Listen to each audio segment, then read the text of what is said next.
Good morning, everyone.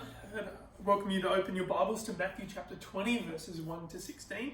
We're going to be having a look at the parable of the workers in the vineyard. During this week, my boss and I were out in Mosman Park and we were working on a garage. So picture a garage about 5 meters long. And me and my boss were up on a ladder holding this bit of cladding, trying to get this cladding into the top of the roof. And as we were doing it, it was getting heavier and heavier and we were starting to shake. And I was in absolute agony.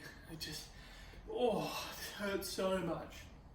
And as I was up on the ladder and I was holding this thing, I was thinking, what am I going to get out of this? I hope I'm going to be paid well for this. What am I going to get out of this? And we have a look in the previous story. Peter asks a very similar question to Jesus. In chapter 19, verse 27, he says, "We have left everything to follow you. What then will be there for us?" What Peter's done here is he's observed this conversation between Jesus and this young man. And this young man couldn't give up his love for money. And Peter compares himself and says, "I have given up so much. What will then be in it for me?"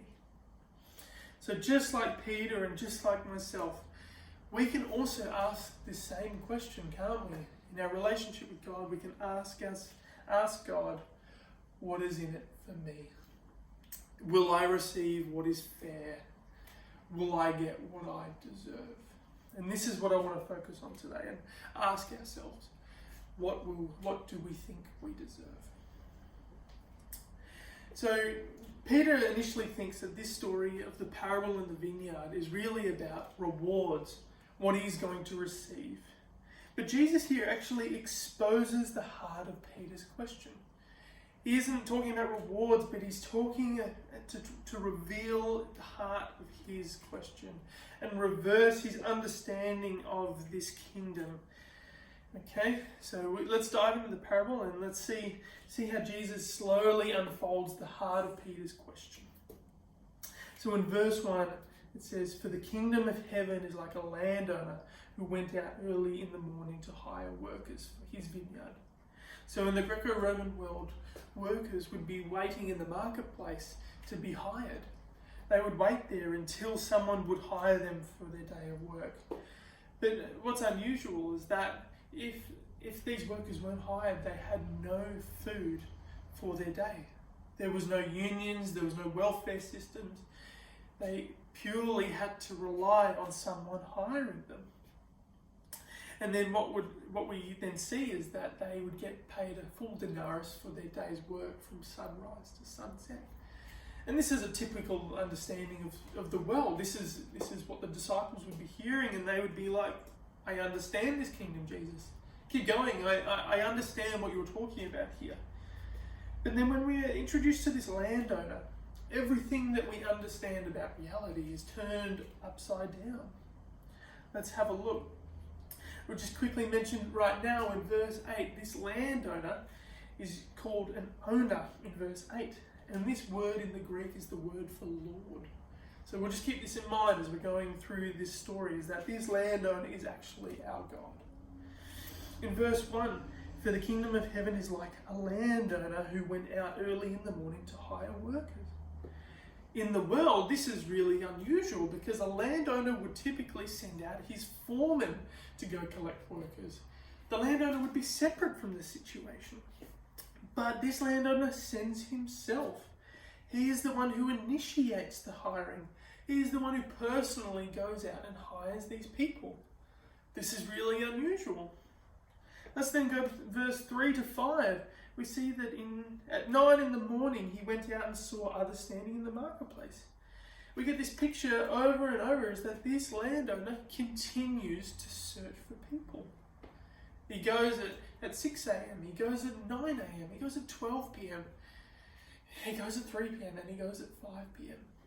The point is he continues to search for people, and this is representative of different people. He continues to search for them himself. But the heart of this part of the story here lies in verse 6 and 7.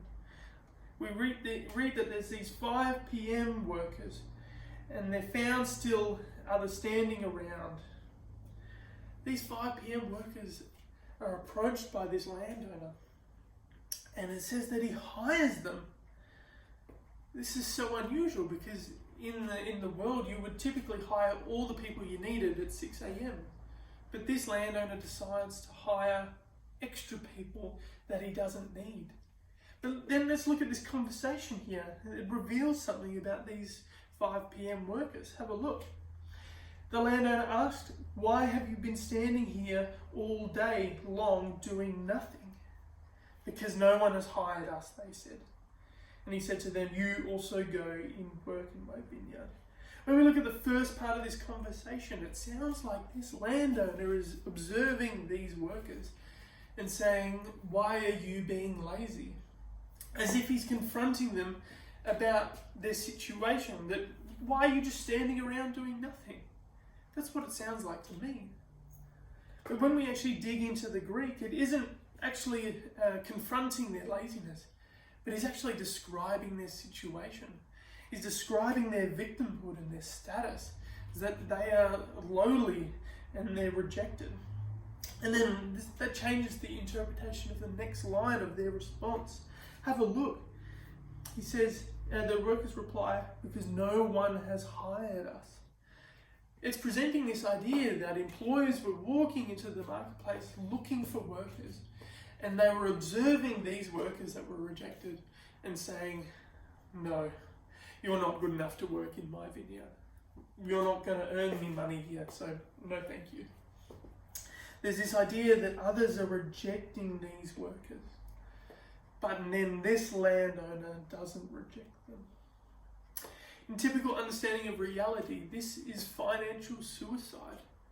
Hiring the worst workers and only for 1 hour. But this landowner accepts them and embraces them. We've just described that these are actually worse off than slaves. So let's get creative here. Let's imagine if these people are worse off than slaves. These people might have a bung arm, might not be able to pick grapes. They might have a limp, might not be able to walk in the field. Or maybe they're blind, but they're offering work in the marketplace. There is no value of work. They don't bring anything of value to employers. This is the point. But this landowner embraces them. Put yourself in these shoes. Put yourself in their shoes. Who wouldn't want to work for this landowner? Who wouldn't want to be embraced by this employer? Because I am nobody. I have nothing of worth. I am the worst workers, and yet he chose me. What a God we serve. We then looked at these workers are then asked to go work in his vineyard. And we see that there's this parallel between the body of Christ and these workers here. Just like the workers, we are also invited into his kingdom work. And we are invited to replicate the very abnormal love of this landowner. We're called to continuously search for people. We're called to continuously be the people that can approach people and tell people about the gospel. We're called to approach the lowly, to love the lowly and embrace the lowly. But here's the heart. We believe that there's people in this world that don't deserve it. And I want to ask us today, who do you think in this world doesn't deserve to be in God's kingdom? Would you say Taliban fighters? Would you say prostitutes? Would you say the Hollywood elite? The point is that God actually searches out for these people and embraces these people we think don't deserve it. He goes out and searches them, embraces them, and invites them into his kingdom. That is the God we follow.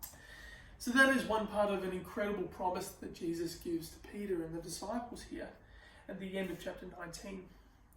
But also at the very end of the chapter, there's also a warning to the disciples. Have a look in verse 30 of chapter 19. Jesus says that many who are first will be last, and many who are last will be first. This parable isn't just a promise. There is a warning here that Jesus wants the disciples to recognize. And that warning is really going to be spelled out in verses 8 to 12. So let's have a look at that.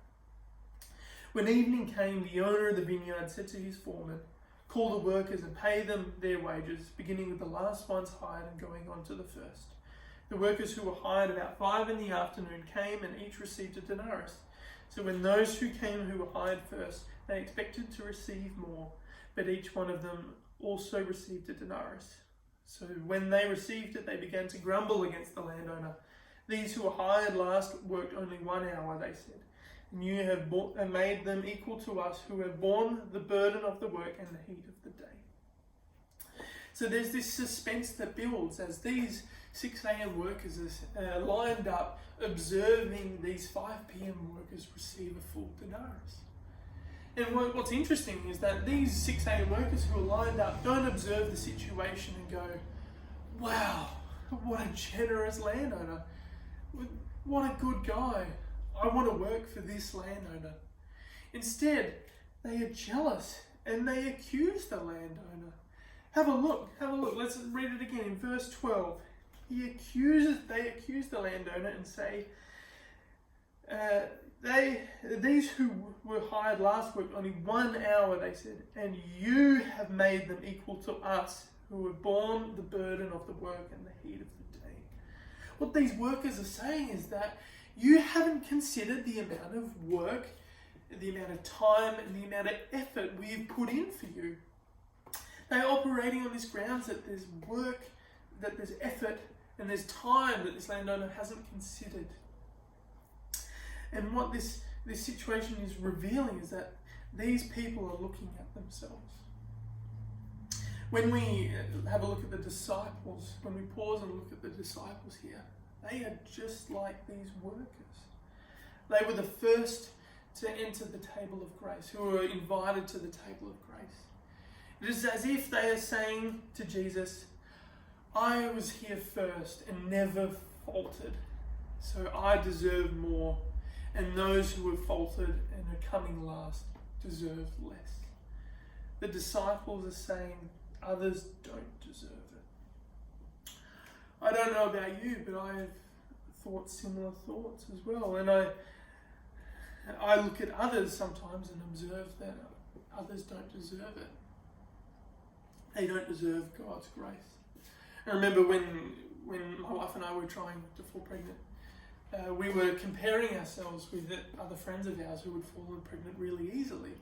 And we were almost accusing God that he hadn't considered our time and effort that we had put in for him. Why were these people receiving the gift of life without doing anything for you? While we are toiling hard in your kingdom, it's like you are not observing what we are doing for you, God. And what's interesting is that when we then received the gift of life, we were no longer jealous. We were no longer comparing ourselves with others. But here's the danger, is that because we waited so long and because we were so patient, we could easily have made it about that God rewarded us because we had waited so long. Because of my patience, I pretty much deserved it. We can turn the very gift of God into something we think we deserve. But have a look in verse 15. Jesus exposes the heart of this problem. At the end of verse 15, he says, "Or are you envious?" The word envious in Greek is interestingly evil eye or jealous eye. What Jesus is doing and what he's asking the disciples and what he's asking us is that, where are your eyes? He's exposing the heart of the problem. And we see in this story is that these 6 a.m. workers, their eyes were on themselves. They were comparing themselves with others and making sure they were getting a good deal compared to the others. Their eyes were here. They were looking at themselves to making sure they had got what they thought they deserved.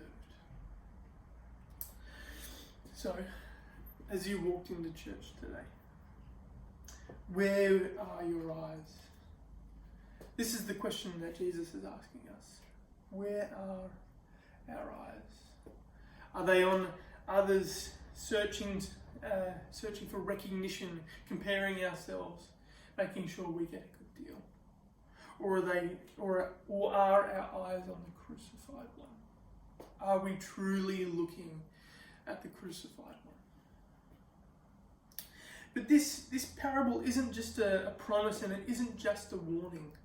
There's a bigger picture here going on that I want us to focus on, and I really want this to be I want you to recognize this is the heart of the message here. So in verses 13 to 15, he says this. But he answered one of them, I am not being unfair to you, friend. Didn't you agree to work for a denarius? Take your pay and go. I want to give the one who was hired last the same as I give you. Don't I have the right to do what I want with my own money? Or are you envious because I am generous? What this landowner does is he wants to settle these objections by these workers, and he wants to say your moral and your legal objection that you provided for me isn't justified, and this is why. You do not deserve 12 denariuses because legally you wanted only one. A contract was only one. He quickly settles this. But the heart of the message here is the couple of verses after. And he wants to turn and he wants to reveal to these 6 a.m. workers that there is a new perspective on understanding reality. We need to understand the reality that the landowner wants us to understand. So in our typical Australian workplace, what we have is when we're a new employer with an employee, there is a contract that is made. There's a contract that is made that says that if I work, I get paid. So we go to work, we do our work, we clock out, and then the employer pays us. There's this idea that you get what you deserve. And what in this relationship is that these employers understand the relationship in the boundaries of a contract. But have a look in verse 2 here. There's also another contract. In verse 2 it says, he agreed to pay them a denarius for the day. There is an agreement made, and it seems that the 6 a.m. workers are the ones who are proposing the contract. They understand how to relate to the landowner through the boundaries of a contract. This is really interesting, because really this exposes another problem with humanity. Is that I don't know about you, but I sometimes have thought that my relationship with God operated in the boundaries of a contract. When I was at university, I would go around wanting to share the gospel with others, and I thought I was doing a good work. But deep down, what I thought I was doing is I thought I was earning God's love, and I was actually I was becoming more valuable to God. I placed my value and what I could do for God, that was my value. Some other kind of situations that might be more relevant to you might be that if I pray more, God might love me more. Or if I don't go to the pub, God might love me more. Or if I help a neighbour, God might love me more. These are the situations where we think that God operates in a contract. But really, I want to ask us, does this sound like you? Do you think that you operate, do you understand your relationship with God in the boundaries of a contract? There's a man of the name of David Guzik, and he described that the system of law is easy to understand. You get what you deserve. But the system of grace is foreign to us, because we don't get what we deserve, and it's based only on the goodness of God.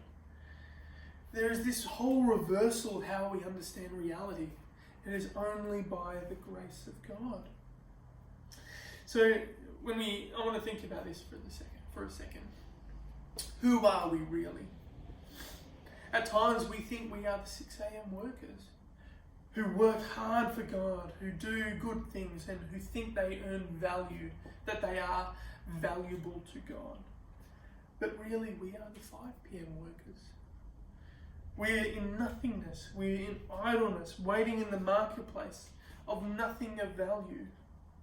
And yet, the landowner, our God, sees value in me. I want to stop here and let's think about this for a second. When we look at the cross, sometimes when we describe it to people, when I would describe the cross to my university friends, I would talk about it as in it's some sort of pretty, wonderful thing. It's gorgeous, like it's almost got roses around it. Oh, look how wonderful this is. But really, we really cheapen something here that I really want us to focus on. Is that the cross was brutal. Jesus' lungs were crushed. His back was torn to pieces. His hands and his feet were pierced. His side was speared. His brow was pierced with thorns. This is one brutal death. And when we think about it, this is really the death we deserved. We are the 5 p.m. workers of nothing of value. And we deserved this death. And yet Jesus took the death that he didn't deserve. And then we received what we didn't deserve. Life. I could just imagine the 5 p.m. workers who've just received a full denarius would be something like this. The situation would go something like this. Oh, landowner, why have you given me a denarius? I don't deserve this. And the landowner would say, I know. But then the workers would then go again, but you can't give me this. I don't deserve this. And the landowner says, I know, but I delight to do it. God gives us what we don't deserve. And when we look back at our original question, are we going to be fairly compensated? What am I going to get out of this? Am I going to get what's fair? I'm going to say no. The answer, what we actually receive, is abundance. Have a look in chapter 19, verse 29. Jesus describes that these people that follow him are going to receive 100-fold. This isn't just a contract. This isn't just you get what you work for and you get what you deserve. Jesus gives 100-fold. This isn't earning. This is pure grace. This transforms reality. We don't get what we deserve. And yet, God lavishes his love on us. So what happens is that then when we realize and when we're transformed by this grace and we grasp this grace, we will watch other people who receive also God's grace, who we might initially have thought didn't deserve it. And we will then see God's grace poured out on his people and go, oh God, you are so good. Or when we think that our lives are bound in this contract and we think that we are more valuable because of what we do for God, just remember that it is by God's grace. God is so good to us.